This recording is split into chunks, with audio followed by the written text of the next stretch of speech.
Hey guys, welcome to a beautiful, beautiful day. I, of course, am Dr. Julie Two Moon. I wanted to jump in here real quick and have a little conversation about migraines. I talk to so many women, and I will say that migraines is a really common reason why people are experiencing a less than ideal living experience. And it's a serious condition because it makes such an impact on our life, but it's bigger than that because, you know, if you have migraines, so some of you may experience this, you know that when a migraine happens, you know, now your whole day is altered, right?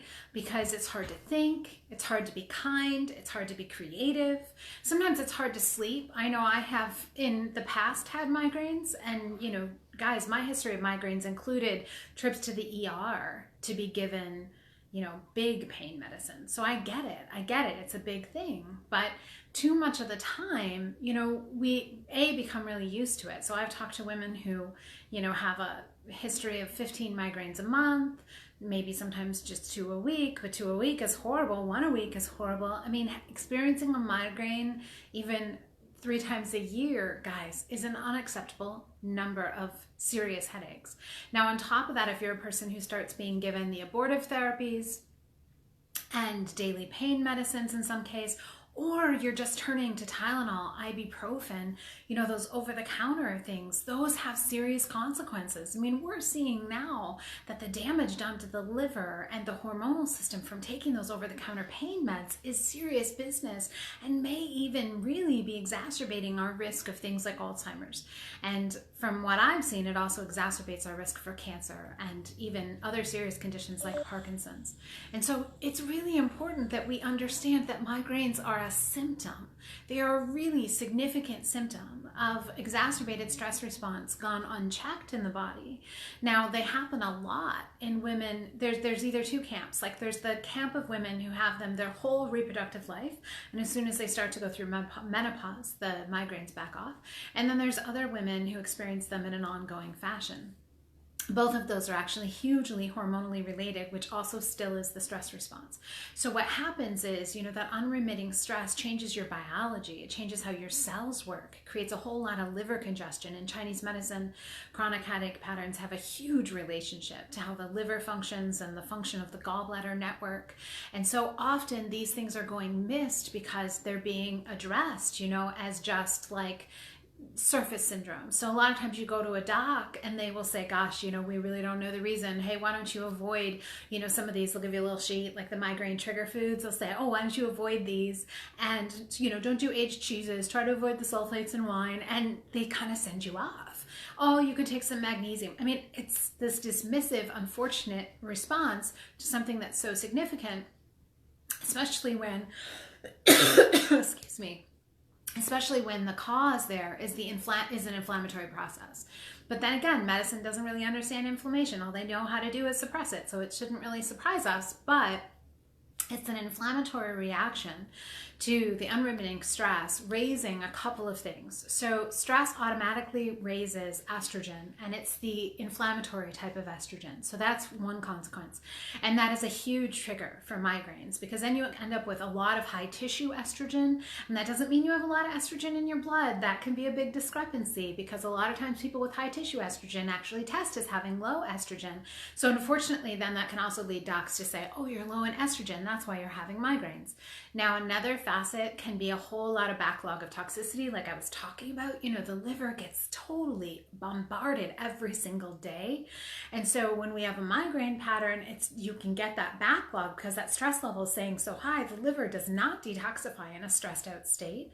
And then that compromises things. Then you have a toxic buildup, and then your body doesn't have the capacity to move that. Now that makes a big impact on your gut, which has another relationship to migraines, because if you're not moving the bile, you're going to end up with dysbiosis, and then you're going to start to have more and more food sensitivities. And then some of you may have experienced, you know, with the migraine pattern, you have to start avoiding all kinds of foods, because if you have them, then you have the headache.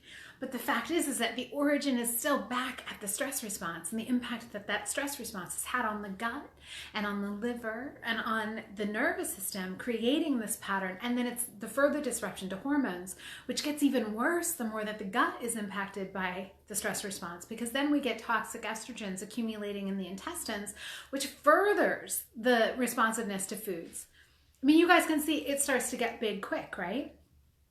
Now, on top of all that, a lot of people, will say, well, on top of that, all my stress goes to my shoulders and my neck, right? So again, it's that stress response creating muscle contraction because we're not feeling our feelings. We're not letting ourselves let things go, because in this world, like, we've really been taught, like, there's no time for that. Or we're taught to, like, analyze everything to death, when in fact, so much of what's needed is an actual letting go, like, feel those feelings when they happen and then let them go so that your biology can be free to do things. Now, all of this big scenario that I was just talking about, which also has impacts on thyroid. Thyroid has a huge place in migraine presentation because, even just from a brain perspective, your brain uses way more thyroid hormone than most other parts of your body. And if the balance there is off because you can't convert T4 to T3, because the liver's congested, or because you're not eating the right balance of carbohydrates, then that can be another source of big inflammation in the brain. So there's that. There's the relationship to adrenal. We could go into blood sugar, because as soon as you have an unremitting stress response, the blood sugar gets deregulated. So there's all of these things. And yet too often what I see is that people are like, okay, let's pound in some magnesium, let's pound in some B vitamins. And then the biggest one that really irks me is, let's start giving you hormones. Please, you guys, do not let someone give you hormones as their solution to your migraine problem, because here's what's going to happen. A, it might reduce them for a period of time, but you're suppressing the headache. That's all you're doing. You're using suppressive therapy and you're not changing the cell biology. And if you do, and what's going to happen next is that if you ever want to come off those hormones, you're going to have to relive the headache pattern. And the odds are, as it's been progressing in the background, it's going to be 1,000 times worse than it was before. And now you're going to have a bigger thing to heal. Migraines are a symptom of cells that are not maintaining equilibrium. They are a symptom of deregulation in all kinds of systems, not just the hormonal system. So it is essential that it get addressed as that. Otherwise, you're going to linger with headaches forever. And on top of it, they give you hormones. You haven't changed the congestion in the liver. In fact, you've added to it. You haven't changed the balance in the gut. You haven't changed the stress response. You haven't changed the body's ability to self-regulate. You have not improved the immune system. It is not changing the pattern. Hormones are sometimes needed. Never estrogen. Never estrogen. And I could do a whole video series on that. Never, never, never, never, never estrogen. However, sometimes progesterone is needed, sometimes pregnenolone. Very rarely DHEA for women turns to estrogen way too quickly. Big, big, big problems. And sometimes thyroid hormone. Those are the hormones that are sometimes needed. But if you give hormones to someone without correcting the imbalances at the cell, and the energy needs of the cell, and the carbohydrate needs of the cell, and the mineral needs of the cell, and you haven't put in a nutrient-dense diet, you haven't put in rest, you haven't put in self-care, you haven't changed the way you're processing your thoughts, you haven't changed your relationship to your body, guys, it won't frickin' matter. It's not gonna change your health status to just plug the holes with some hormones and call it good. This is one of the biggest things, and migraines are no different. The thing is that over my 20 years in medicine, migraines actually are something that I go, oh, migraines, we can solve that. And too often, this is not the way you guys are being told it works. And so you're suffering endlessly with a pattern that is totally solvable. It's actually one that for most people is way more surface and way more malleable. The bigger patterns sit so much deeper. So, if you have migraines, you need to start asking yourself some questions. You need to ask, A, how long have I had this pattern? Okay, so do I know that there are food triggers? If so, have my food triggers expanded over the years? Because that's a great sign that your gut is being further compromised by stress. If you've had them since you were a teenager, then the odds are there is a hormonal connection, but we can have inherited deficiencies in stress-based metabolism that start even in childhood, and if we add on top of that childhood trauma, stressful households in childhood, not having the right nutrient balance in childhood, not having good sleep habits, all of those things, they count as stressors. I think this is also what gets missed. People say, I don't think I've had a stressful life, but if you didn't have the best nutrition growing up, your sleep quality was off, your household was stressful, and people around you had emotional issues, then if you went to grad school or you went to even undergrad, I'm sorry to tell you, but you've had more stress than your fair share. It's just a fact. I've seen it over and over. So you've got all these references for where the stress has built in your body. So you need to check in with that and kind of gauge yourself, like, where do I sit on that spectrum? And then gauge, like, what has ever worked? And you might say, well, nothing has ever worked.